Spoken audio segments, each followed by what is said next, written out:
ये महान वैज्ञानिक चंद्रशेखर वेंकट रमन। ठीक है, इस पार्ट में भारत के महान वैज्ञानिक चंद्रशेखर वेंकट रमन जी के जीवन एवं कार्यों का ब्यौरा प्रस्तुत किया गया है। उन्हें भौतिकी का नोबेल पुरस्कार, जो कि सबसे बड़ा पुरस्कार होता है, तथा भारत का सर्वोच्च सम्मान भारत रत्न मिला। इंडिया का सबसे बड़ा अवार्ड भारत रत्न इन्हें मिला और नोबेल प्राइज विनर भी थे ये। ठीक है, उनका जीवन प्रेरणादायक था, यानी कि लोगों के लिए सीख वाला जीवन था। विद्यार्थियों को उनके बारे में अवश्य जानना चाहिए। ठीक, सन 1930 का वर्ष भारत के इतिहास में स्वर्ण अक्षरों में लिखने योग्य है। इस वर्ष में अपनी महत्वपूर्ण वैज्ञानिक खोज के लिए भारत के वैज्ञानिक चंद्रशेखर वेंकट रमन जी को नोबेल पुरस्कार प्राप्त हुआ। इस वर्ष में नोबेल पुरस्कार इनको मिला। ठीक है, किनको? चंद्रशेखर वेंकट रमन जी को नोबेल पुरस्कार कब मिला? 1930 में। इस पुरस्कार से भारतीयों का मस्तक गर्व से ऊंचा हो गया। मस्तक यानी माथा, गर्व यानी प्राउड से ऊंचा हो गया, क्योंकि भारत के थे ये बहुत बड़े वैज्ञानिक साइंटिस्ट। चंद्रशेखर वेंकट रमन जी का जन्म 7 नवंबर 1888 को यानी 1888 को तमिलनाडु के एक शहर तिरुचिरापल्ली में हुआ था। कहाँ हुआ था? तमिलनाडु के शहर। हाँ, 7 नवंबर को हुआ था तिरुचिरापल्ली में, तमिलनाडु की एक सिटी में। ठीक है, इनके पिता कॉलेज में भौतिकी के प्रोफेसर थे और उनके पिता ही उन्हें बचपन से भौतिकी और गणित यानी मैथ्स पढ़ाते थे। उनके पिता ने उनकी पढ़ाई की मजबूत नींव तैयार कर दी थी। एमएससी की परीक्षा में वे मद्रास विश्वविद्यालय में सर्वप्रथम आए। मद्रास वाराणसी विश्वविद्यालय यानी यूनिवर्सिटी है ना, में सर्वप्रथम यानी फर्स्ट आए। ओके, उच्च शिक्षा प्राप्त करने के बारे में वे वित्त विभाग में उच्च अधिकारी बन गए, पर उनका मन विज्ञान की खोजों में ही रमा रहता था, यानी कि साइंटिस्ट ही ये बनना चाहते थे एक हिसाब से।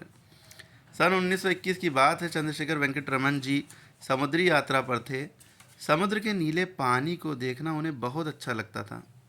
उनके मन में प्रश्न उठा, आखिर समुद्र के पानी का रंग नीला ही क्यों है, कुछ और क्यों नहीं? रमन इसकी खोज में जुट गए। वे इस परिणाम पर पहुंचे कि नीले रंग का कारण यह है कि पानी के अणु प्रकाश को छितरा देते हैं।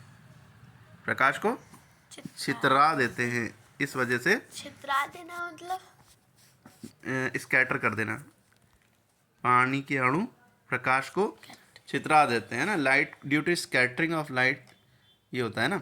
आसमान भी नीला इसीलिए दिखता है, स्कैटरिंग ऑफ लाइट। ठीक है, लेकिन अभी इस विचार का परीक्षण होना बाकी था। ठीक है, प्रकाश विज्ञान में उनका शोध कार्य प्रारंभ हुआ। इसमें उन्हें बहुत ख्याति मिली, यानी कि पॉपुलैरिटी मिली। और रमन की दिलचस्पी ध्वनि विज्ञान में भी रही है। ध्वनि यानी साउंड साइंस में भी रही है, यानी एकॉस्टिक में। वे वाद्य यंत्रों से निकलने वाली ध्वनि के पीछे छिपे वैज्ञानिक रहस्य की परतें खोलना चाहते थे। उनके इस अध्ययन में जहाँ वायलिन, चौलो, पियानो जैसी विदेशी वाद्य आए, तो वहीं वीणा, तानपुरा और मृदंगम पर भी उन्होंने काम किया। उन्होंने पश्चिमी देशों की इस भ्रांति को तोड़ा कि भारतीय वाद्य यंत्र विदेशी वाद्य यंत्रों से घटिया हैं। रमन जी ने इंग्लैंड, नॉर्वे, रूस, जर्मनी, इटली आदि देशों की भी यात्रा की हैं। विदेश यात्रा से लौटने के बाद वे अनुसंधान कार्य में जुट गए।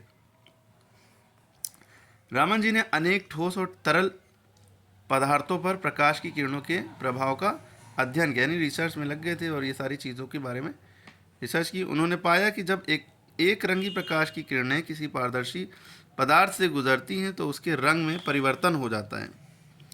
किरण का कुछ भाग रास्ते में फैल जाता है। इस फैले हुए प्रकाश की तरंग लंबाई प्रारंभिक प्रकाश की तरंग लंबाई से अधिक होती है। इसे रमन प्रभाव या रमन स्कैटरिंग, रमन इफेक्ट कहा जाता है। ठीक है, रमन जी की इस खोज ने उन्हें विश्व के चोटी के वैज्ञानिकों की पंक्ति में खड़ा कर दिया। फिर तो पुरस्कारों की झड़ी लग गई। 1929 में उन्हें सर की उपाधि प्रदान की गई।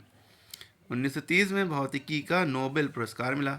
1930 का ये पुरस्कार। नोबेल पुरस्कार को हम लोग गिनीज वर्ल्ड रिकॉर्ड भी कह सकते हैं। नहीं, गिनेस वर्ल्ड रिकॉर्ड तो एक रिकॉर्ड के लिए बुक है ना, उसमें नोट होता है।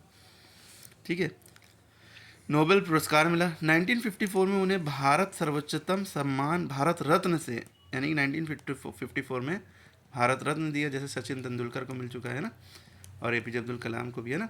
वे नोबेल पुरस्कार पाने वाले पहले भारतीय वैज्ञानिक थे। नोबेल पुरस्कार पाने वाले सबसे पहले फर्स्ट साइंटिस्ट कौन थे? यही थे। रमन जी को भारतीय संस्कृति से गहरा लगाव रहा है। इतने बड़े वैज्ञानिक होने के बावजूद उन्होंने दक्षिण मानी साउथ, है ना, भारतीय वेशभूषा को नहीं छोड़ा। उनकी मृत्यु 11 नवंबर 1970 में हुई। हमें उनके जीवन से प्रेरणा लेकर अपने आसपास बिखरी चीज़ों में छिपे रहस्यों का पता लगाना चाहिए, यानी कि खोजी बनना चाहिए। ठीक है।